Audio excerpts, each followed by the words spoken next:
حضور یہ اگلا ایک سوال یہ ہے جی کہ یہ اہل حدیث کہلانے والے کہتے ہیں، اور وہ بات یقیناً ٹھیک بھی ہے، کہ امام اعظم نے یہ فرمایا ہے کہ جہاں پر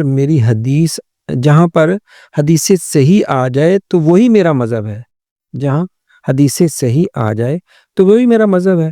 تو لہٰذا غیر مقلدین یہ بھی دلیل دیتے ہوئے کہتے ہیں کہ جب ہم صحیح حدیث کو دیکھ لیتے ہیں، ہم اس پر عمل کر لیتے ہیں حدیث پر، لہٰذا ہمیں امام کی تقلید کی کوئی ضرورت نہیں، ان کے قول پر عمل کرنے کی کوئی ضرورت نہیں۔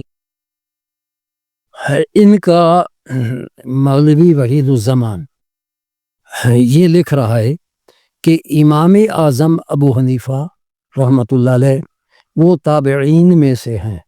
جی، کن میں سے ہیں؟ تابعین میں سے۔ یہ لکھ رہا ہے کہ واقعی تابعین میں تھے، ہمارا بھی یہی عہد ہے نا، ہم تو کہتے ہیں نا، ہم تو یعنی وحید الزمان بھی لکھتا ہے یہ بھی کہتا ہے کہ وہ تابعین میں سے ہیں۔ اور دیکھیے تابعین نے حدیث یا لی ہے صحابہ سے جی یا تابعین سے، جی اور ان تابعین سے جنہوں نے صحابہ سے لی ہے۔ جی امام بخاری علیہ الرحمہ نے اپنی بخاری میں 22 ایسی حدیثیں ذکر کی ہیں جی جن کو ثلاثی کہتے ہیں۔ جی ثلاثی یعنی رسول پاک علیہ الصلوۃ والسلام اور امام بخاری کے درمیان 3 واسطے ہیں، ایک تبع تابعی، ایک تابعی، ایک صحابی۔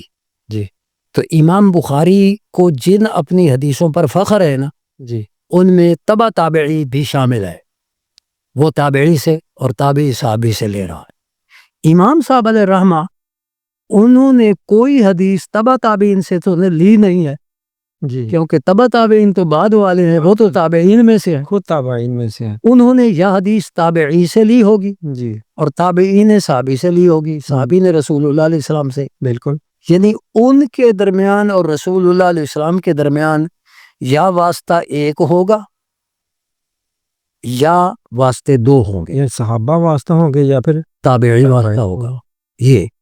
اور حدیث ضعیف اس کے بعد ہوتی ہے، کیونکہ جب حدیث میں سند لمبی ہوتی ہے نا، بعد والے لوگ، تو بعد والے لوگوں میں اگر کوئی آدمی وہ ضعیف آ جائے راویوں میں، جی تو اس حدیث کو ضعیف کہا جائے گا۔